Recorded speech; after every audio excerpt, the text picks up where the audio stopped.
As of summer 2024, my article, "What Color Are Your Bits?"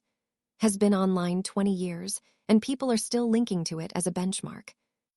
It's clear that people still care about intellectual property in general and copyright in particular. And the difference, if any, between identical copies of things is still important.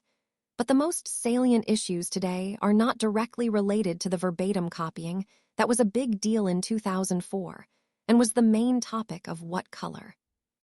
I've written other articles about today's issues, and I wish my more recent articles would get the attention that the 20-year-old one still commands.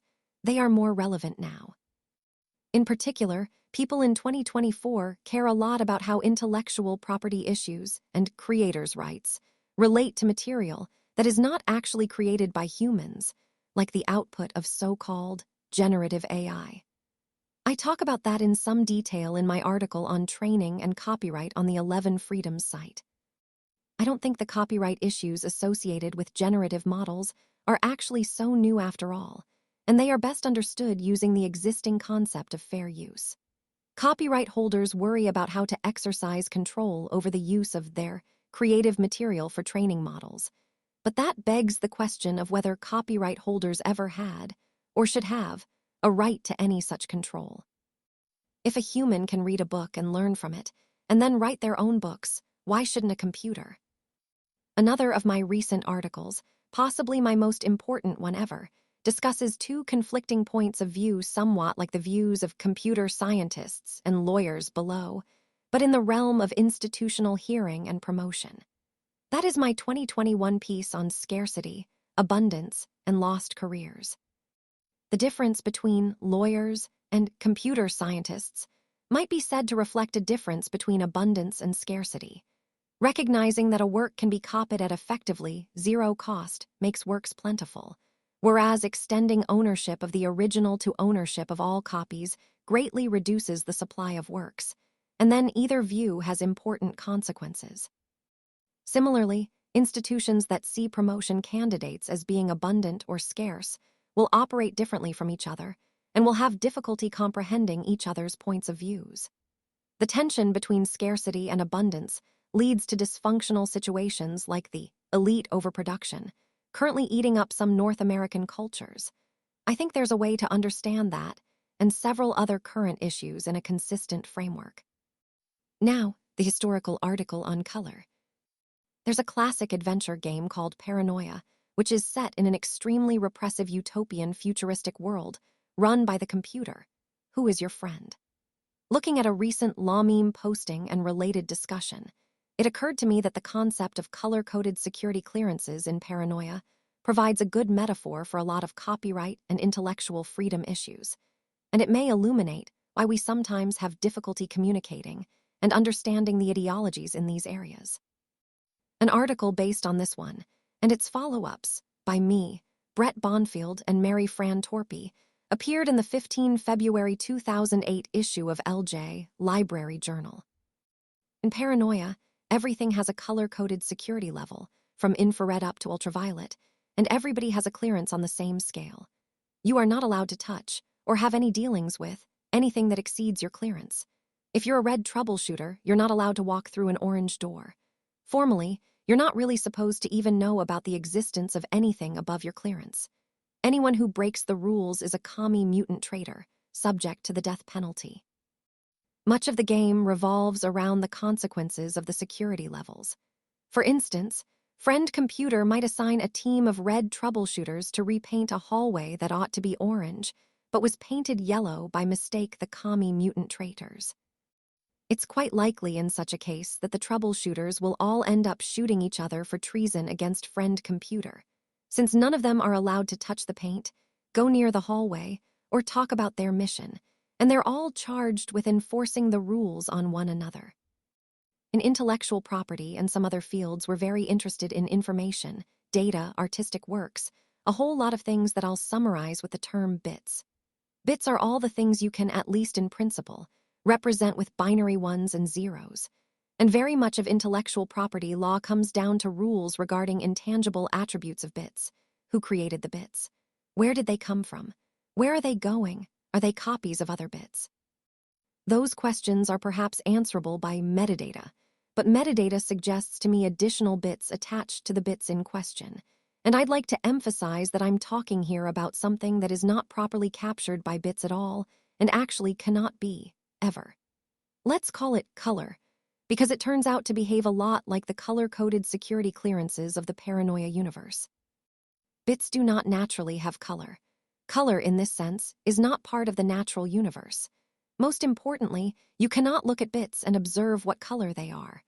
I encountered an amusing example of bit color recently. One of my friends was talking about how he'd performed John Cage's famous silent musical composition 433 for MP3. Okay, we said, paraphrasing the conversation here, so you took an appropriate-sized file of zeros out of zero and compressed that with an MP3 compressor. No, he said. If I did that, it wouldn't really be 433, because to perform the composition, you have to make the silence in a certain way, according to the rules laid down by the composer. It's not just 4 minutes and 33 seconds of any old silence.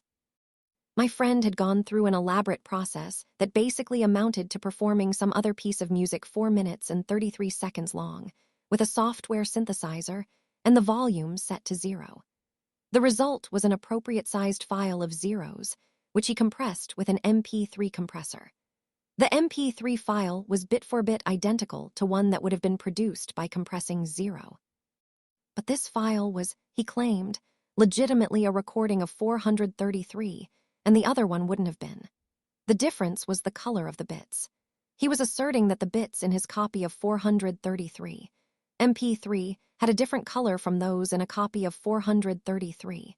MP3 I might make by means of the /dev/0 procedure, even though the two files would contain exactly the same bits. Now, the preceding paragraph is basically nonsense to computer scientists or anyone with a mathematical background. My friend is one. He'd done this as a sort of elaborate joke. Numbers are numbers, right? If I add 39 plus 3 and get 42, and you do the same thing, there is no way that my 42 can be said to be different from your 42. Given two bit-for-bit identical MP3 files, there is no meaningful, to a computer scientist, way to say that one is a recording of the Cage composition and the other one isn't. There would be no way to test one of the files and see which one it was, because they are actually the same file. Having identical bits means by definition that there can be no difference. Bits don't have color. Computer scientists, like computers, are colorblind. That is not a mistake or deficiency on our part. Rather, we have worked hard to become so. Color blindness on the part of computer scientists helps us understand the fact that computers are also colorblind, and we need to be intimately familiar with that fact in order to do our jobs. The trouble is, human beings are not in general colorblind. The law is not colorblind. It makes a difference not only what bits you have, but where they came from. There's a very interesting web page illustrating the colored nature of bits in law on the U.S. Naval Observatory website. They provide information on that site about when the sun rises and sets, and so on. But they also provide it under a disclaimer saying that this information is not suitable for use in court.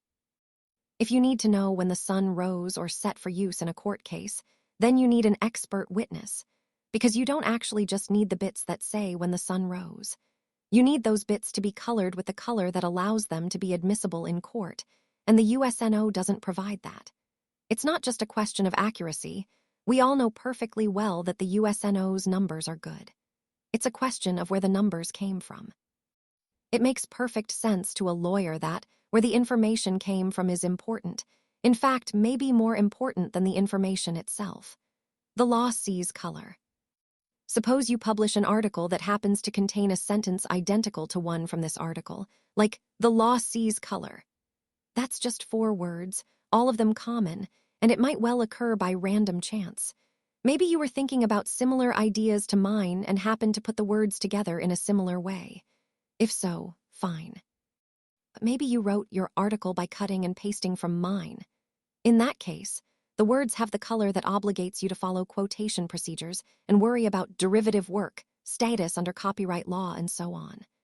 Exactly the same words, represented on a computer by the same bits, can vary in color and have differing consequences. When you use those words without quotation marks, either you're an author or a plagiarist depending on where you got them, even though they are the same words. It matters where the bits came from.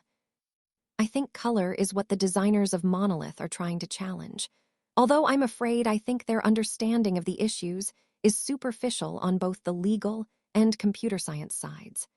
The idea of Monolith is that it will mathematically combine two files with the exclusive OR operation. You take a file to which someone claims copyright, mix it up with a public file, and then the result, which is mixed up garbage supposedly containing no information, is supposedly free of copyright claims, even though someone else can later undo the mixing operation and produce a copy of the copyright-encumbered file you started with. Oh, happy day. The lawyers will just have to all go away now, because we've demonstrated the absurdity of intellectual property. The fallacy of Monolith is that it's playing fast and loose with color, attempting to use legal rules one moment and math rules another moment as convenient. When you have a copyrighted file at the start, that file clearly has the covered by copyright color, and you're not cleared for it, citizen. When it's scrambled by Monolith, the claim is that the resulting file has no color. How could it have the copyright color? It's just random bits. Then when it's descrambled, it still can't have the copyright color because it came from public inputs. The problem is that there are two conflicting sets of rules there. Under the lawyer's rules, color is not a mathematical function of the bits that you can determine by examining the bits. It matters where the bits came from. The scrambled file still has the copyright color because it came from the copyrighted input file. It doesn't matter that it looks like, or maybe even is bit-for-bit identical with, some other file that you could get from a random number generator. It happens that you didn't get it from a random number generator. You got it from copyrighted material. It is copyrighted. The randomly generated file, even if bit-for-bit identical, would have a different color. The color inherits through all scrambling and descrambling operations, and you're distributing a copyrighted work, you commie mutant traitor. To a computer scientist, on the other hand, bits are bits, and it is absolutely fundamental that two identical chunks of bits cannot be distinguished. Color does not exist.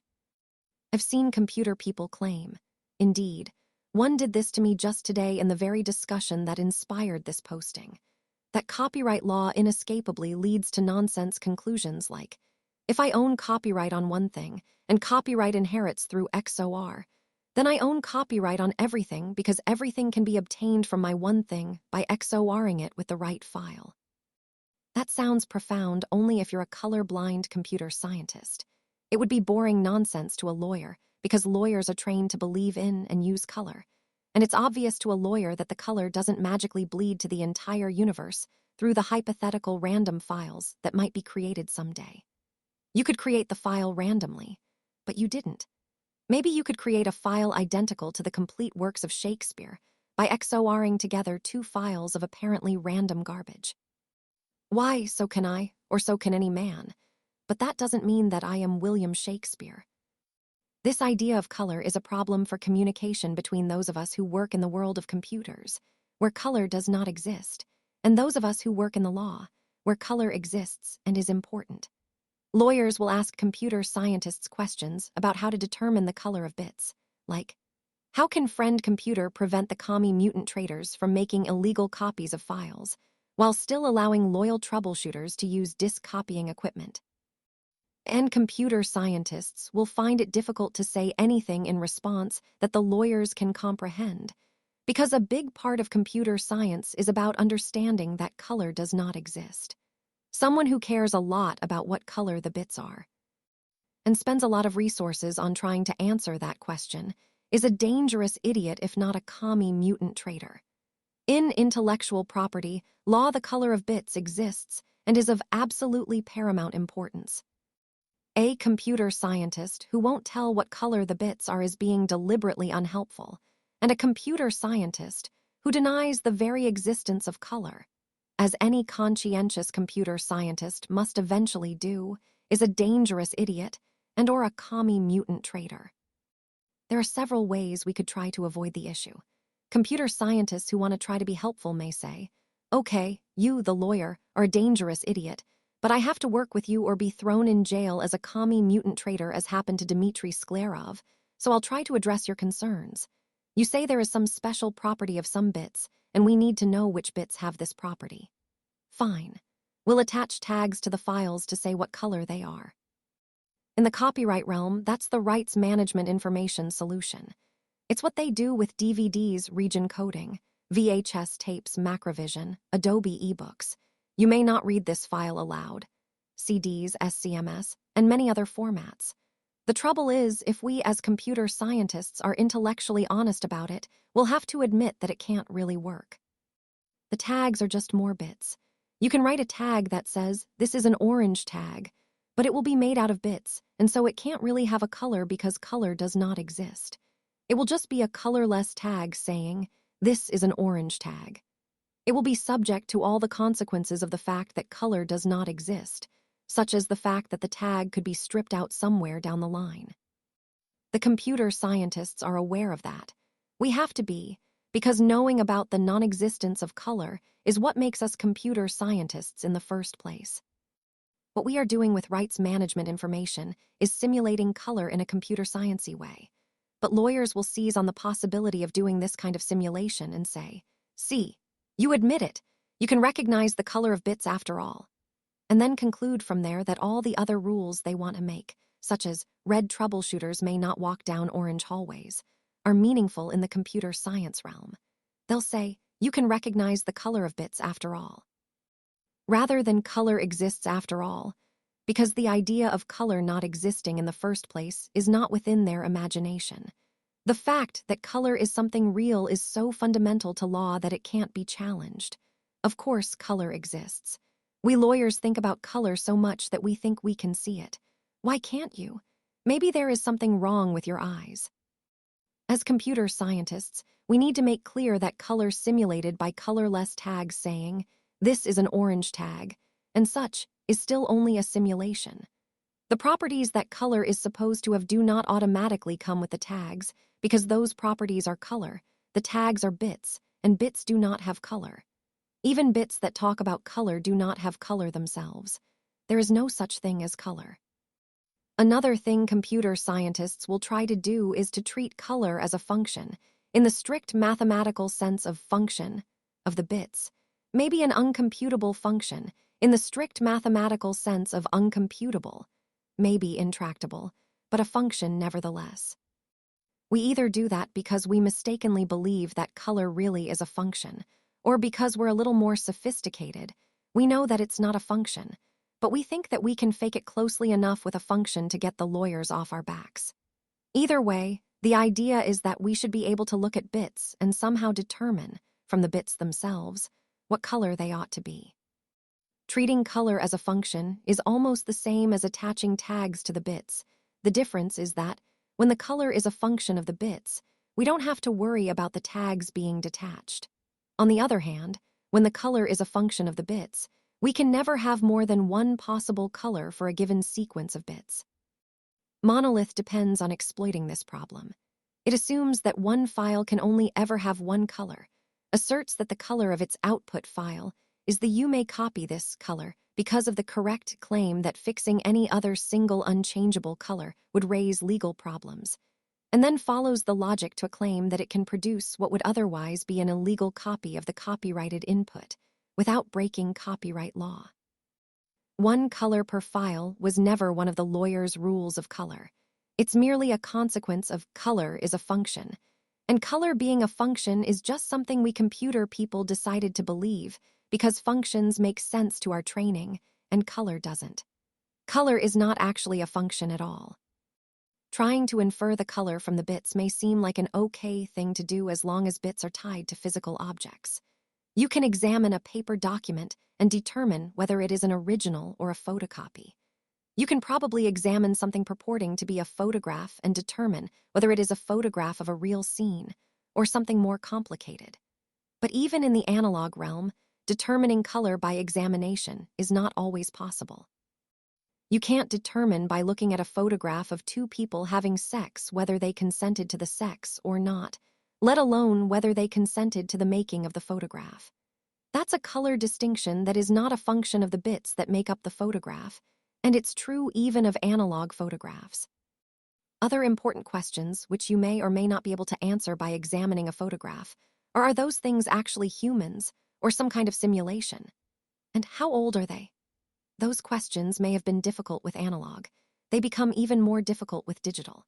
It is easy to imagine that someone could render by innocent means, drawing or ray tracing or whatever, an image bit for bit identical to an image that has the color, presumably pink, of illegal child pornography.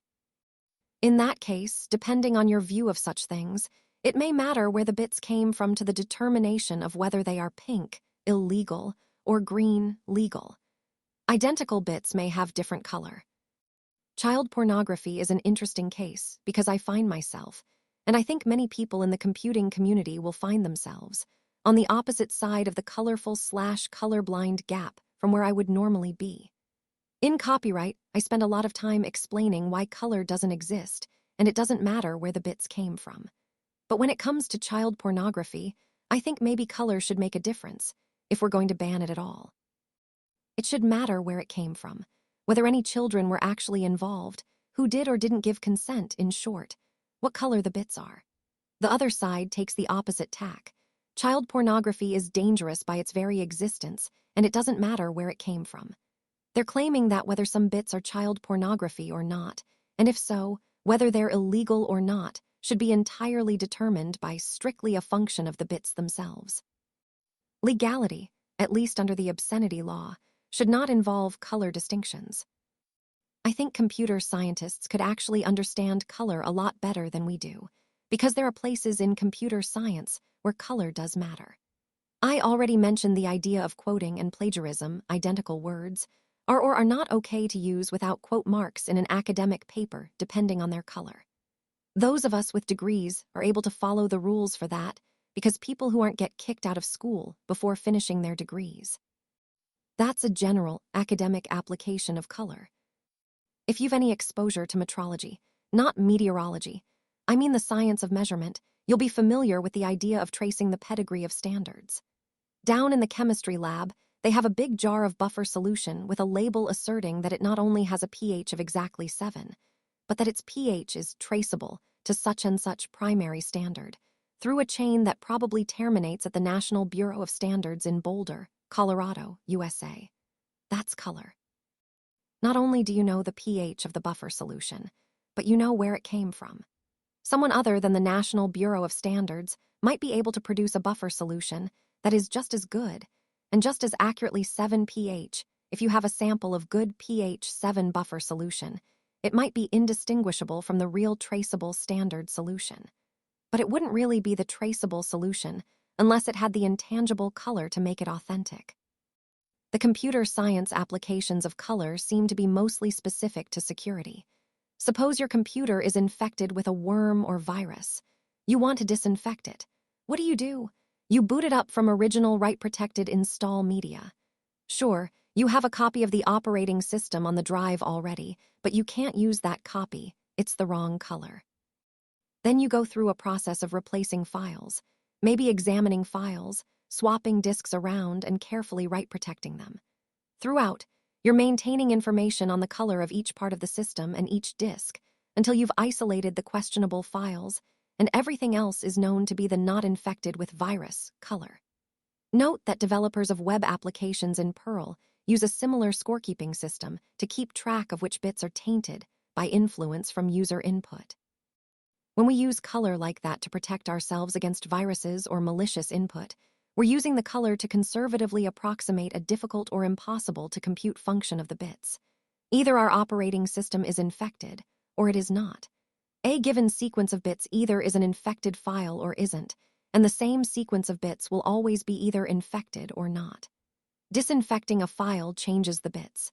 Infected or not is a function, not a color. The trouble is that because any of our files might be infected, including the tools we would use to test for infection, we can't reliably compute the is-infected function, so we use color to approximate is infected with something that we can compute and manage, namely, might be infected. Note that might be infected is not a function. The same file can be might be infected or not might be infected, depending on where it came from. That is a color. But the might be infected Color is clearly a fictional thing we create to help us approximate a tricky function. It's still easy to argue that color doesn't really exist. I've saved until last what I think is the best example of a color in computer science. And I think even the most hardline mathematicians will have to agree that even though this isn't a function and cannot be represented in bits, it's something real that we have to be able to think about and care about. Random numbers have a color different from that of non-random numbers. The question of how to determine whether numbers are random or not by looking at them is one of the recurring flame wars of psi. Crypt. You can't do it. Here's a number, 2. Was that a random number? Well, maybe I got it by rolling a die, a random generator. Or maybe I got it by counting my legs, probably not random. If I give you a file of supposedly random bits, there's no way you can tell whether they are randomly generated or not. The same file could have been generated by a quantum mechanical random source, monkeys on typewriters, or by encrypting some well-known non-random file with some scheme that may or may not be generally known. There are statistical tests you can do. For instance, if you look at the file and discover that it contains a copy of the works of Shakespeare, then it doesn't look much like you would expect randomly generated numbers to look. But it could still be randomly generated. The test tells you whether the file has the statistical properties expected from randomly generated files, not whether the file really is randomly generated or not. It's not even correct to say, the probability of this being from a random generator is very low, because that's not true. It either was or was not randomly generated. That's not open to probability. At best, you could say, if we ran a random generator to produce a file this size, the probability of it generating this file would be very low, which sounds almost the same, but is not. Note my terminology. I spoke of randomly generated numbers. Conscientious cryptographers refuse to use the term random numbers. They'll persistently and annoyingly correct you to say randomly generated numbers instead, because it's not the numbers that are or are not random. It's the source of the numbers that is or is not random. If you have numbers that are supposed to come from a random source, and you start testing them to make sure they're really random, and you throw out the ones that seem not to be, then you end up reducing the Shannon entropy of the source, violating the constraints of the one-time pad if that's relevant to your application, and generally harming security. I just threw a bunch of math terms at you in that sentence, and I don't plan to explain them here. But all cryptographers understand that it's not the numbers that matter when you're talking about randomness. What matters is where the numbers came from. That is, exactly, their color. So if we think we understand cryptography, we ought to be able to understand that color is something real even though it is also true that bits by themselves do not have color.